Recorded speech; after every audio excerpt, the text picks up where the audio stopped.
All right, let's get into this discussion now. So Rise Mzansi Member of Parliament, Makashule Gana, is calling on the Social Development Department to address online gambling in the country. He told Parliament that regulating the sector can't be done by the Department of Trade, Industry and Competition alone.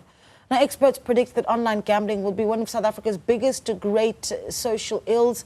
Gana joins us in studio now for more. Mr. Gana, a good evening to you. Thank you so much for joining us. I want to get into the data, and we will do that in a moment. Perhaps you can also just guide us through what the numbers are looking like. But my goodness, the reality is, if you think about just the past 3-4 years in South Africa, you're seeing more and more online gambling platforms and people just readily using them. So you decided to take this matter up. What led you to it, and what is it that you wanted to see happen? Thank you very much, Naledi. Thanks for having us. So it was through an observation, especially during the COVID-19 pandemic, also the COVID grant, the social relief grant, seeing that many people, the recipients of the social relief grant, on the day that they were receiving the grant. So you'll have two long queues. One will be the post office, will have a long queue, but also the betting establishment premises, the queues will be long there. People, so they will then receive the social relief grant at the post office, but then immediately go to gamble that money away. And when I got to Parliament, especially this time as Rise Mzansi, the first budget debate of social development, I asked the Minister of Social Development whether she considers gambling addiction as one of the pressing social ills. At the time, she was, it's like something has just been said that she was not even aware of. And this, considering that the social relief grant has been paid out for over 3 years, but then there was no way of checking where this money is going to. And if you were to check, and when I look at the national gambling statistics, you will see that from the moment that the social relief grant started being paid, the revenue insofar as online gambling started increasing sharply. So I first tackled it through social development, but then I spoke or raised it with the Department of Trade, Industry and Competition, which even themselves had not paid particular attention on online gambling. So that's why we started making the kind of inputs and the kind of noises that we've been making in Parliament. And I have to say that it's receiving a lot of positive feedback from South Africans who now realize that left unchecked, we will be dealing with a massive social ill in our country. So a clear spike in how much gambling took place at the moment that we started giving out SRDs. That for me is very concerning because it speaks to who is gambling in our country. Now I'm interested in how much we're losing or how much South Africans are spending on these gambling sites, if we're able to, I suppose, look at what that data actually looks like. Yeah, so in terms of the 2023-2024, the amount of money that people paid to bet, that's the wagered amount, it's 1.1 trillion. Sure. This official. This is. Hold on. This is trillion with a T. A trillion with a T. 1.1 trillion, and this is the figure that the National Gambling Board has given. What the gambling companies, what they call the gross gambling revenue. This is after they've paid out everyone who has won and every other thing. In 1 year, they made 59 billion. This is the money that they make. So from ourselves as Rise Mzansi, we have identified a number of problems that we have observed.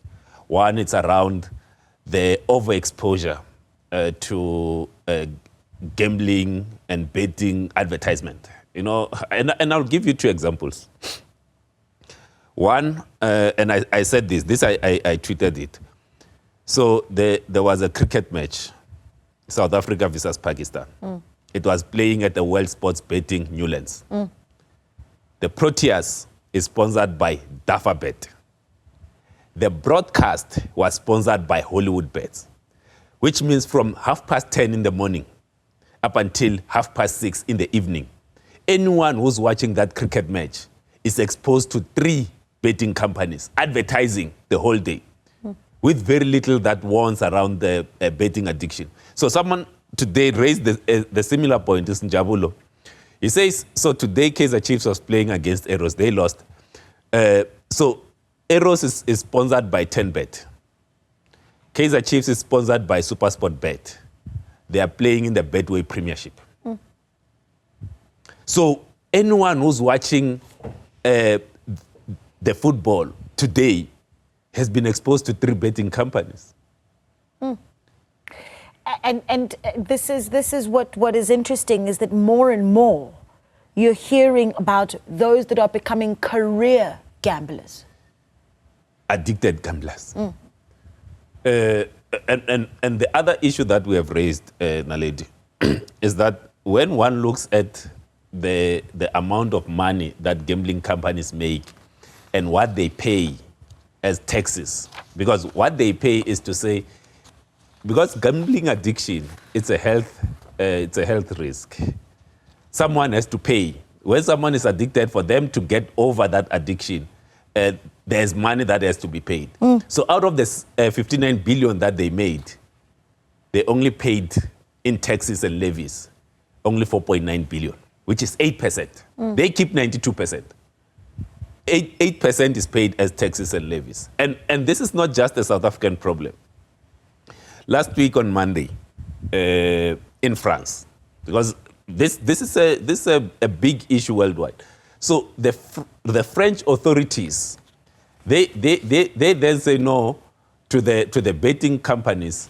You then need to limit your advertising spend because you are spending too much and people are overexposed to gambling, which in a way, so someone, if you think of it, someone will be going to work, but they are not being productive. They are on their cell phones.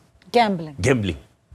So we are losing productive capacity as a country because people now, when it starts as a side hustle. But once you get addicted, it becomes the only thing that you get to do. And these are the things that, as Rise Mzansi, we have been raising and will continue to raise. When we go back to Parliament, we'll continue to raise it. There are 2 bills that are before Parliament that we want to fast track. And I'm glad that with other political parties who now have woken up to this problem. Because in the beginning, it was more like an urban problem. But now it has gone in the rurals. People now, they ask, can you buy me a 10 Rand voucher? It's like, but what do you want to do? Like, want to play, want to bet. And they bet 24 hours. And that's the problem that we have in this country. And can we talk a little bit about then what kind of regulation there needs to, because you say the Department of Social Development also needs to step in. What is it that they would need to do? And then you talk about the tax allocation, what that should ideally look like. So we are making the argument that so we, as a country, we have recognized that tobacco it's a problem. Alcohol is a problem. Now, when the Minister of Finance tables his budget, every year he speaks about the sin taxes. Gambling is not considered as a sin tax, but we are facing the greatest social ill in gambling. So one of the things that we are going to make a representation to the Minister of Finance is that gambling must also have or get classified in the same way as alcohol, as tobacco, and it must attract sin taxes so that money can be used to rehabilitate South Africans that have been found to be addicted to gambling. And these are the things that we are pushing. But we also want to see the regulation of the advertising. There's just too much advertisement of gambling and betting everywhere you turn.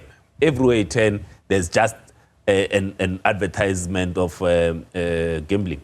Yeah, and the reason why I ask what you want to do with the tax conversation is because when you talk about a sin tax, for instance, I immediately think who we're wanting to tax in this discussion. Are we taxing the user or the betting company? So we will tax the user to disincentivize them from betting, but we'll also tax the betting companies. Because one of the things, this is what happens, because there are so many of them now, they've found gold. You know, betting is the new gold in South Africa. So a new company comes and they say, no, Naledi, if you register with us to play with us, we are going to give you a bonus. I just saw, before I came in now, someone was saying, no, if you actually bet 10bet, because today Eros won, sponsored by 10bet. Now, obviously, they want to then take advantage of that to say that you can get 3,000 in bonuses. To an addict who has now gambled everything, where do they go? They go to there so that they get the bonus. Then when that bonus is over, maybe they've won something, they lost a lot, because this is the thing. The house always wins. That's why they make 59 billion. There's no country in the world that has gambled its way to prosperity. There's no way we can say, no, let's allow these gambling companies to do as they wish. They contribute positively to the economy. They are not. They're not contributing. Whatever little contribution, that addiction, the burden to the health system, takes it all away.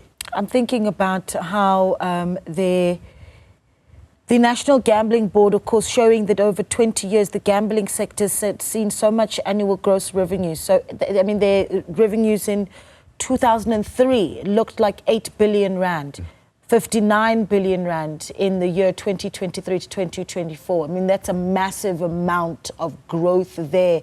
And I'm even starting to wonder about how you regulate even the ages and the legality of who is using these platforms. That's important in terms of the regulation of who, the age. So there is that age limit, but because there's this overexposure, you know, you can say no, no under 18. But you can't tell me that a 19-year-old, a 20-year-old addicted to gambling, there's something that we as a country benefits from that. So we want to see even the times that the gambling companies are advertising. So on TV, on social media, because now this is what they've taken advantage of. They've taken advantage of influencers. So we know that everything now, our lives is on our phones. Now they get influencers. Then they will say, no, but what Naledi said is not what we... Naledi is not our representative. But on the side, Naledi is a representative, is an influencer, is a paid influencer. But when they post on social media, when they post on X, when they post on Facebook, they don't write there that gambling is addictive. Because they will say, but no, we are not the company. I'm just an influencer. Because they do that. They get a lot of influencers who then give this perception that every time they play, they are always winning.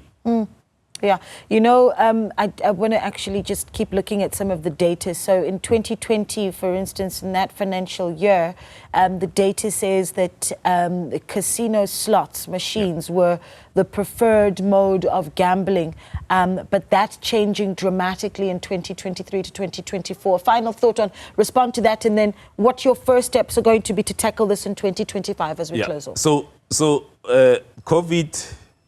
you'll see that now the casinos, the bricks and mortar, it's almost on its way out. 60% of the gambling revenue comes from online. It's online. So what we are going to do, as soon as Parliament opens, there's a remote gambling bill. It's a private member's bill. We've already spoken to the member that has now taken ownership of that bill to say, all right, we want to work together. Let's see what are the few clauses that we need to strengthen so that we can hold the gambling companies accountable, but also ensure that as a country, we get compensated for the damage that gambling and betting is causing to our country. So that's something that we are taking up from the 27th when we're back in Parliament. Yeah, please keep us updated. And Mr. Gana, we really do appreciate your time. Thank you so much for bringing that issue to our attention. Makashule Gana is, of course, a member of Parliament with Rise Mzansi.